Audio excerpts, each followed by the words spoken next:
Hello fans, collectors, investors, welcome back to Iconic Baseball. I'm Iconic Al, and the countdown marches on. Today we are at number 41. This is a player who defies explanation, but I'll try.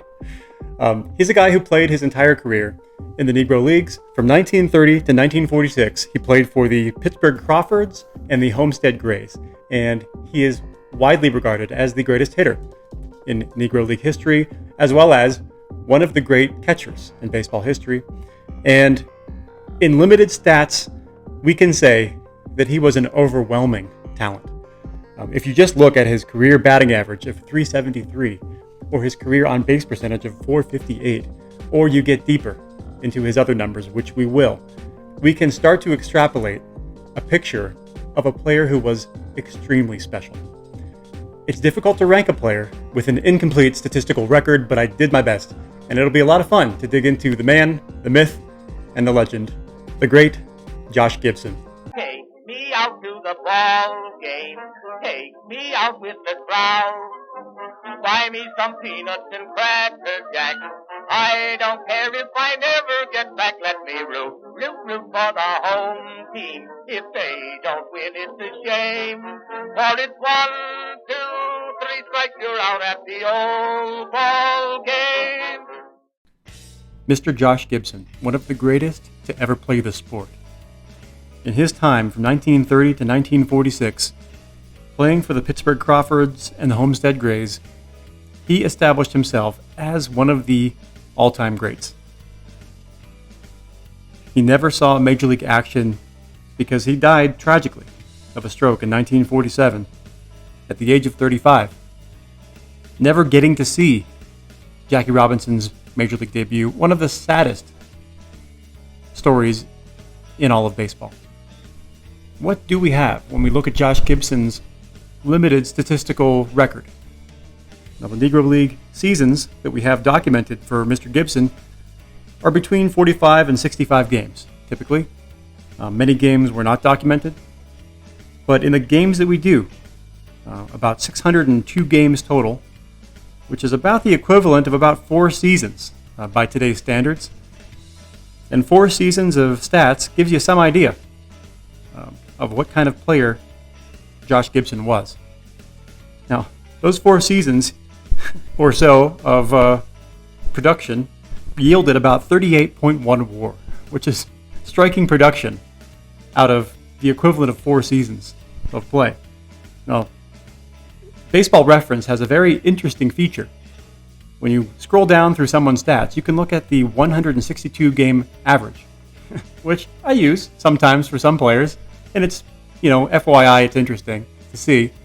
But I think no player that I've ever looked at is as striking and maybe as useful to look at that 162 game average than it is for Josh Gibson, because that gives you a quantifiable estimation of what kind of player Josh Gibson was. If you had documented 162 games of his production. Let me just read through what Josh Gibson's 162 game average may have looked like. We have a 373 batter with a 458 on base percentage, with 45 home runs and 197 RBIs, scoring 165 runs. Mind you, we're also talking about a Gold Glove caliber catcher with a cannon for an arm. This is what Josh Gibson was. Now, granted, there's no telling what his stats may have looked like facing Major League pitching versus pitching he faced in the Negro Leagues, but by all accounts, the competition level was pretty close. His career totals and averages: 373 batting average, 458 on base, a 1.176 OPS, and a 214 OPS plus. He was often referred to as the Black Babe Ruth. Well, with all due respect, Josh Gibson finished his career in limited stats that we have, granted, with a higher batting average, a higher slugging percentage, a higher OPS, and a higher OPS plus than Babe Ruth. So maybe we should be calling Babe Ruth the white Josh Gibson. This is a player who is estimated to have hit about 800 home runs in his career. It's very difficult to know where to rank a player like Josh Gibson on a list like this. However, based on his limited stats, stories, legends, his status in the game, and in Negro League lore, he certainly belongs at least this high. And I'm confident in placing him as my second highest ranked catcher, just behind Johnny Bench. And you could make a very, very good case that perhaps he was better than Johnny Bench. We just don't know for sure. But in my mind, he is right up there with the greatest catchers of all time, and beyond that, the greatest ball players and hitters of all time. One other projection, some math that I did.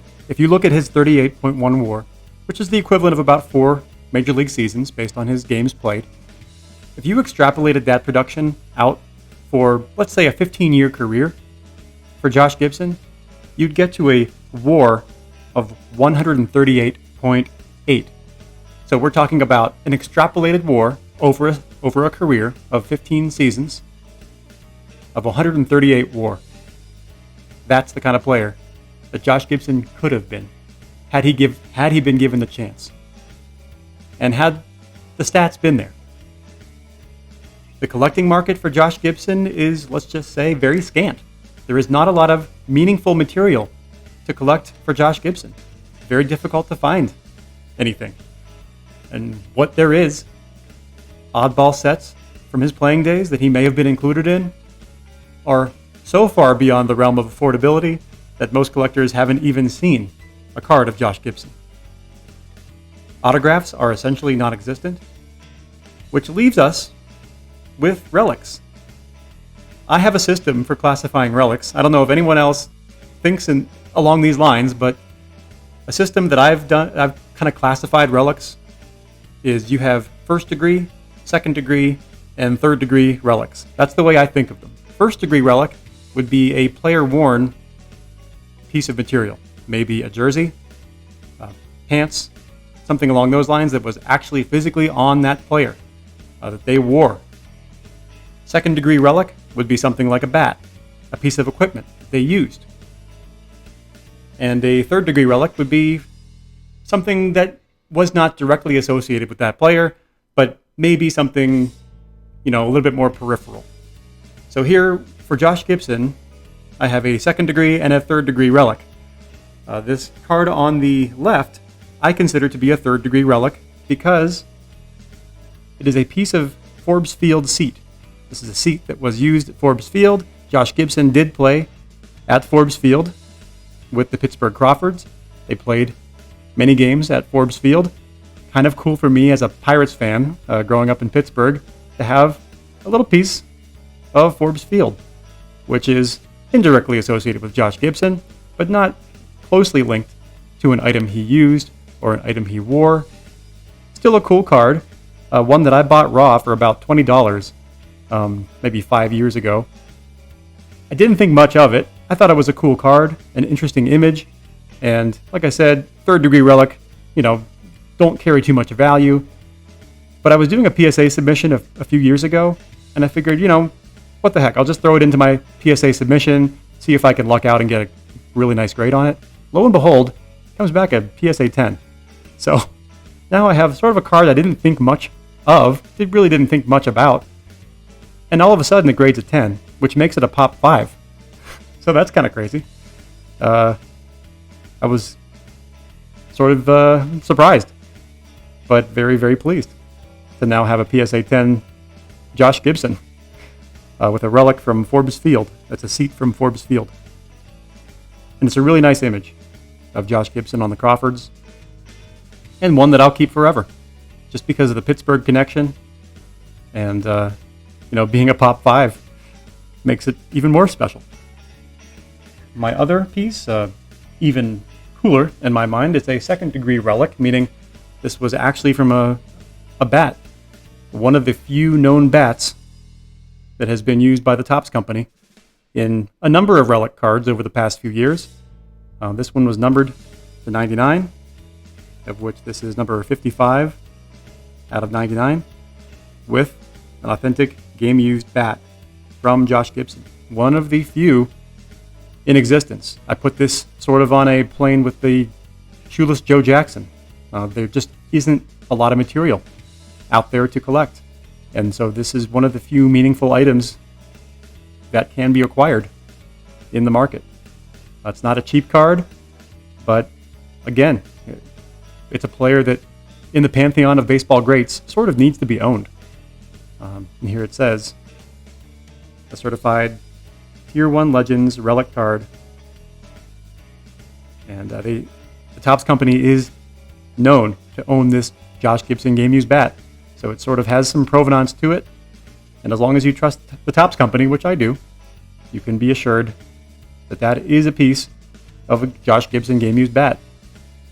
Just a beautiful card. Another great image of Josh Gibson. This is on his. This is during his Homestead Grays years.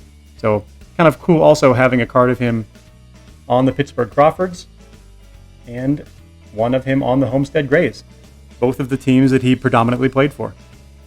So those are two cards that I'm very proud to own in my collection. And thank you for joining me, sharing in my joy. Well, until next time, everyone, keep collecting and stay iconic.